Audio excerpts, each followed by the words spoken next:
No importa lo que te detenga, despierta tus sentidos con la fuerza del tigre y el poder de hierbas aromáticas legendarias. Tiger Balm actúa rápido para calmar, revitalizar y restaurar. Siéntete mejor y vuelve a disfrutar la vida con Tiger Balm. Ser Podcast. E de dirigir o país para a definição e consecução de verdadeiros objetivos nacionais, assume perante o mesmo o compromisso de garantir a sobrevivência da nação como pátria soberana no seu todo pluricontinental.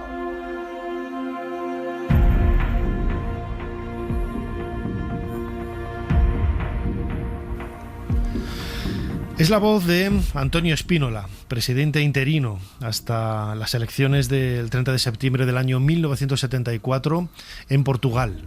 Una de las cabezas visibles de esa revolución de los claveles, de la que acabamos de celebrar 50 años, ¿no? Una historia increíble en donde una revolución totalmente pacífica, podríamos decirlo así, devino en todo lo contrario que se ha visto en otros países, ¿no? Porque siempre los militares al final dicen, no, vamos a buscar tal, pero se presenta el general a las elecciones y misteriosamente gana, misteriosamente gana.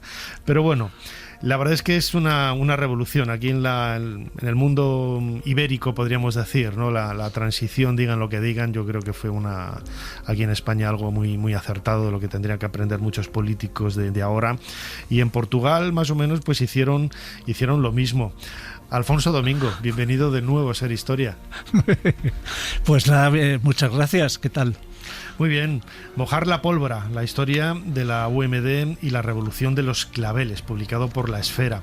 Alfonso, acabas de publicar este libro a colación, lógicamente, de esos 50 años de la revolución de los claveles. Lo decía yo ahora, ¿no? Es un ejemplo de levantamiento militar, ¿no? Para dar a una democracia. Sí, es un golpe atípico, se considera quizá la última revolución romántica. Fue absolutamente pacífica, salvo la reacción de algunos miembros de la policía política, la PIDE, que dispararon contra la multitud que rodeaba su sede, causando 4 muertos y unos cuantos heridos. Pero aparte de ese incidente, fue absolutamente pacífico, y una dictadura de 48 años se derrumbó en 17 horas y 40 minutos. Es decir, que desde el punto de vista de lo que son los movimientos o golpes de Estado que acaban en revolución y tal, es un ejemplo muy atípico, muy cercano, porque pasó a unos cuantos kilómetros de nuestra frontera y que dio esperanzas e ilusión al pueblo español, que también tenía una dictadura encima y que no sabía cómo sacársela de encima. Tú has citado la transición. Yo creo que el 25 de abril aceleró nuestra transición y aquella frase de cuando veas las barbas de tu vecino cortar, pon las tuyas a remojar, ¿no? Yo creo que tomaron muy buena nota algunos poderes fácticos de la España franquista, y la transición, que fue mucho más cruenta en nuestro país que lo que había sido la revolución de los claveles, pues se puso en marcha. Desde luego que sí.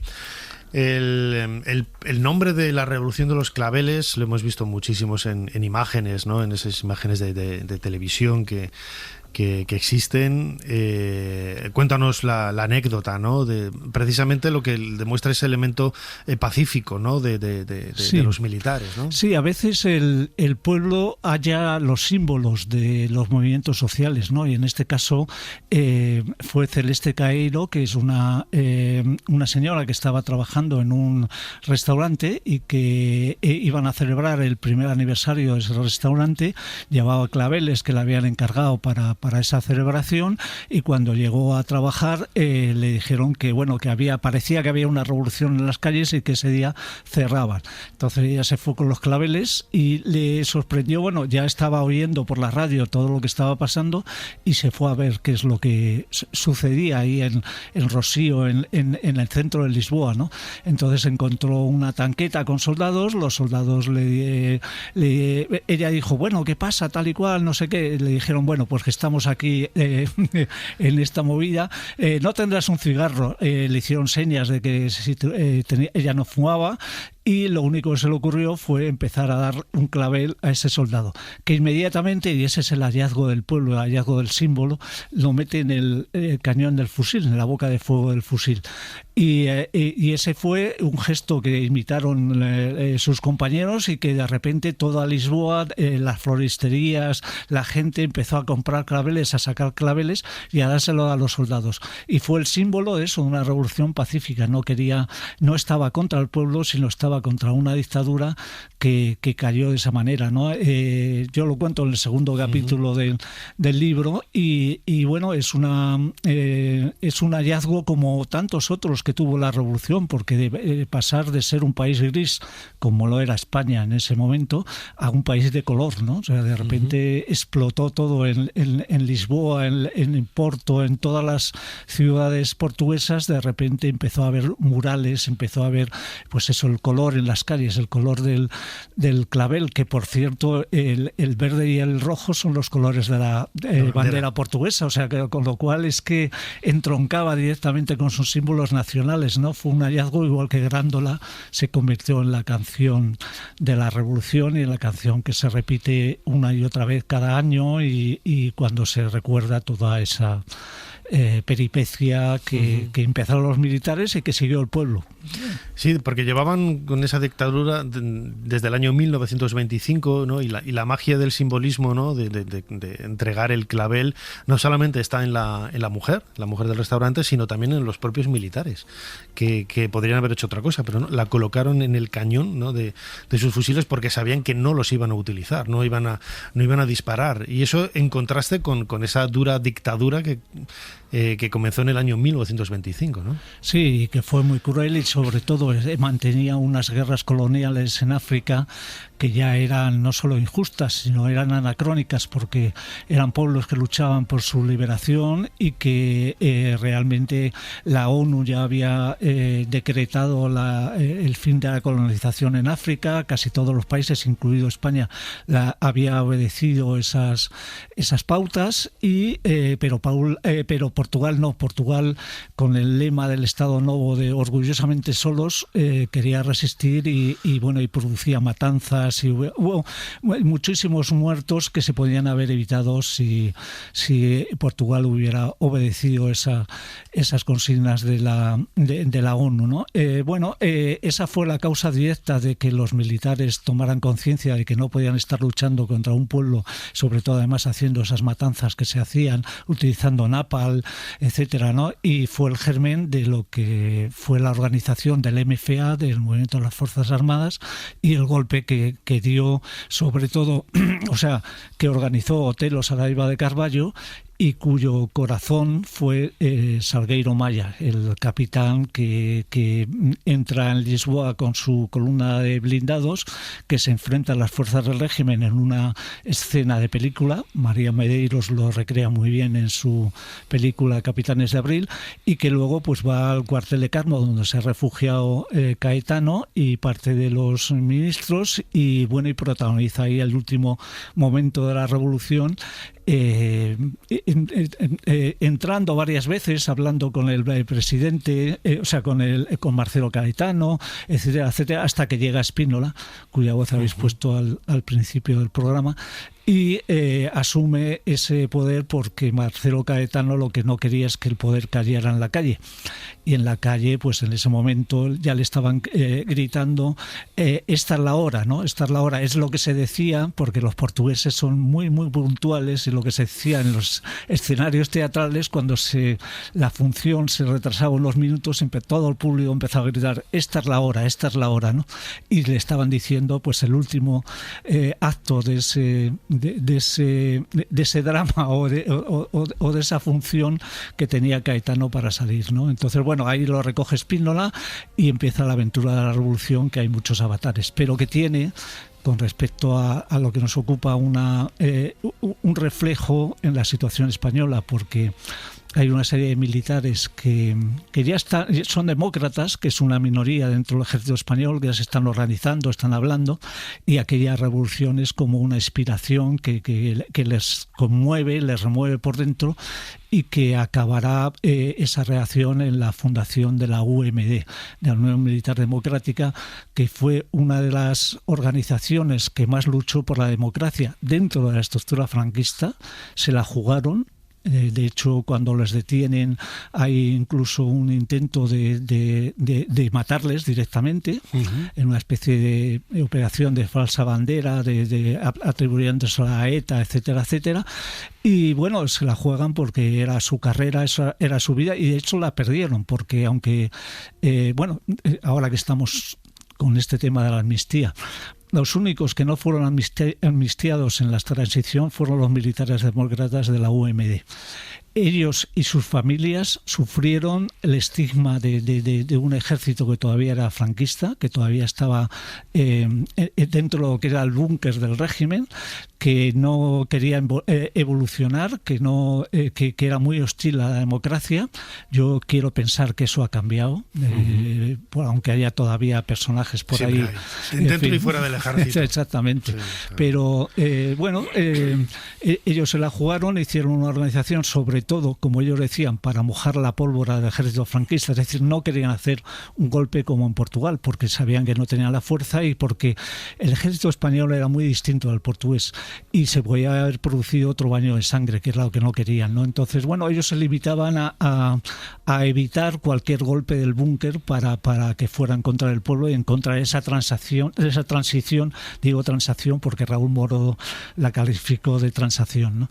Y al final pues consiguieron eso, que el régimen no supiera cuántos militares demócratas había, que tuviera miedo hacia esa organización clandestina dentro del ejército. Y ellos pararon varios golpes de Estado. El del 23F no pudieron, pero se pararon varias intentonas golpistas y eso hay que agradecérselo a la gente de la UMD, que sufrió el Consejo de Guerra, que sufrió cárcel, que sufrió la represión dentro del ejército y que vio cómo sus vidas militares fueron destrozadas por esto, ¿no? Y además es que cuando yo hablo de este tema digo, es que eran verdaderos patriotas, es decir, de los que piensan que además que la soberanía de la patria está en el pueblo, y el pueblo quería acabar con esa dictadura franquista, quería que viniera una democracia como había en otros lugares de Europa, ¿no? Entonces, estos militares atípicos, que además tienen un humor a prueba de bombas, nunca mejor dicho, con los que he hablado mucho en estos meses para hacer el libro, y que además tienen una amistad increíble con sus colegas portugueses del 25 de abril, ¿no?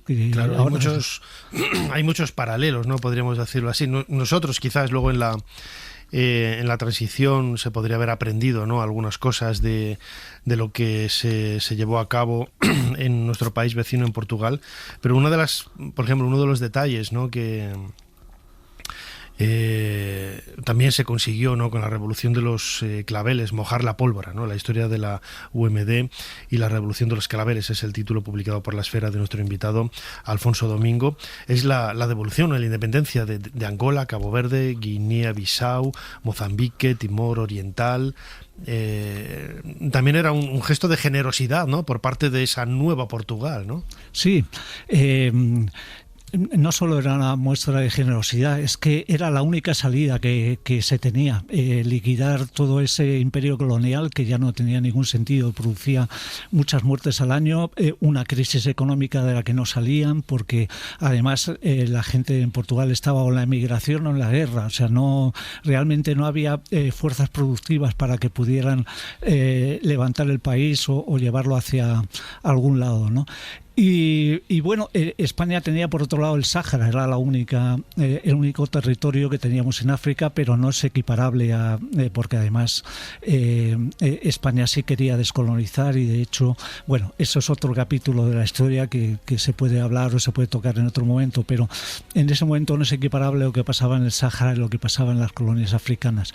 Lo increíble de esta historia es que tanto los portugueses como los españoles tuvieron una historia conjunta. Los portugueses ayudaron a la UMD de manera increíble. Hay una historia preciosa que es la que yo cuento en el libro, cuando a uno de los capitanes no le detienen, de los 10 que quieren detener, solo detienen a 9. Este capitán, José Ignacio Domínguez, Cuchi, que está en Esmirna de vacaciones, pues logra quedarse en el exilio porque su primera intención era volver, y los compañeros dicen, no, te nombramos portavoz de la UMD en el exilio, vas a hacer más ahí fuera, y lo hizo. Y lo primero que hizo fue ir a París, pero de ahí a Lisboa. Y estuvo durante varios meses en Lisboa, sostenido y apoyado por los militares portugueses, que le daban los billetes para ir a París, a dar las ruedas de prensa, etcétera, etcétera. Y luego, aparte de eso, el jefe de los servicios secretos de la Revolución, Carlos Almada Contreiras, viene a Madrid a entrevistarse con un miembro de la UMD. Esto es antes de las elecciones, Jesús Martín Consuegra, o sea, antes de las detenciones, perdón. Y bueno, ahí hay una relación que no se ha comentado mucho. Algún especialista habla un poquito de esto, pero no se ha hablado mucho, y yo cuento toda esta historia con pelos y señales, ¿no? Y bueno, y de ahí lo que ha quedado después de toda la peripecia de unos y otros es una amistad inquebrantable, porque hay un paralelismo quizá entre los militares portugueses y los españoles. Es decir, ambos tuvieron un sueño, el sueño de que su país y la península ibérica fuera una democracia real, y ambos perdieron. Luego los portugueses tuvieron ahí una serie de años de follones, de golpes contra golpes, la izquierda, la derecha, Spínola da el golpe, luego los otros, etcétera, etcétera, pero al final llegaron a un acuerdo entre todos los militares. Son todos amigos, todos están en la asociación 25 de abril. Yo he estado cenando con ellos ahora en el 50 aniversario de la Revolución, y bueno, el que detuvo a uno de ellos estaba cenando al lado. O sea, hay que decir que son gente fraternal, que hicieron la guerra en África, que hicieron el golpe y tal, y que luego pues por los avatares del destino pues les ha llevado a ese tema, ¿no? Distintos, ¿no? Sí, fíjate, yo recuerdo una encuesta que se hizo en Portugal hace 10 o 15 años. No voy a decir el porcentaje, pero era un porcentaje muy, muy alto, muchísimo más del 50% que habían hecho entre los portugueses. Si en un futuro utópico les gustaría estar unidos a España en un mismo país. Y muchos de ellos, la inmensa mayoría, dijeron que sí. ¿Sabes? Bueno, ya estuvimos con Felipe II, ¿no? Yo me voy a hacer monárquico, pero por Felipe II, no por... Bueno, tenemos un carácter distinto, son pueblos distintos, aparte que España, quiero decir, tiene una riqueza tremenda y muy diversa, ¿no? Entonces, Portugal es más uniforme en cuanto a eso. Pero sí que se ve esa hermandad, o sea, cuando vemos un portugués no lo vemos como algo, al contrario, no voy a decir otro país europeo, ¿no? Otros vecinos europeos, ya no digo más, ¿no? Que sí que lo vemos como más alejados o más arrogantes. Un portugués, sin embargo, es muchísimo más cercano a nosotros. Sí, no, y les tenemos mucho cariño. Sí, no, porque ellos además casi todos aprenden español con muchísima facilidad, claro, mientras que a nosotros nos cuesta muchísimo el portugués, entenderlo quizá un poco más que hablarlo. En cualquier caso, yo creo que ha cambiado la relación desde hace tiempo, ¿no? Consideramos a Portugal, siempre estamos de espaldas a Portugal, pero ahora yo creo que sí hay hay muchísima más interacción en la frontera, en la raya. Yo he estado presentando el libro en Badajoz y bueno, hay mucha gente que habla portugués, que se les estima como realmente como un pueblo, que además es increíble. Tú vas a cualquier bar o cualquier tal, hay un silencio, una cosa, dices, bueno, que diferencia, ¿no? Entras en cualquier local aquí todo gritos, todo exactamente, todo voces, ¿no? Son gente tranquila, son gente soñadora, son gente... A mí me caen muy bien los portugueses y me encanta siempre pasar a Portugal cada vez que puedo y estar por ahí disfrutando unos días porque es otro punto de vista, ¿no? Nosotros, por ejemplo, en Ser Historia, cuando hacemos programas en Extremadura o cuando yo viajaba con Cuarto Milenio con la tele e íbamos ahí a la frontera, ¿no? A hacer algún tema, siempre cruzábamos en Portugal, ¿no? A comer allí, una hora menos, luego teníamos que venir corriendo porque había una hora menos y aquí había una hora más, pero la verdad es que siempre ha sido un lugar realmente extraordinario, ¿no? Recomendamos a todos los que nos están escuchando este libro, Mojar la pólvora, la historia de la la UMD y la Revolución de los Claveles, publicado por La Esfera, cuyo autor, Alfonso Domingo, ha compartido su pasión por esta parte de la historia ibérica con nosotros. Alfonso, como siempre, muchísimas gracias una vez más por habernos ayudado a hacer un poquito más de historia. No, muchas gracias a vosotros y nada, un abrazo ibérico. Desde luego. Suscríbete a Ser Historia. Todos los episodios y contenidos adicionales en la app de Cadena Ser y en nuestros canales de Apple Podcast, Spotify, iVoox, Google Podcast y YouTube. Escúchanos en directo en la Ser los domingos a la 1:30 de la madrugada. Cadena Ser. La radio. No importa lo que te detenga, despierta tus sentidos con la fuerza del tigre y el poder de hierbas aromáticas legendarias. Tiger Balm actúa rápido para calmar, revitalizar y restaurar. Siéntete mejor y vuelve a disfrutar la vida con Tiger Balm.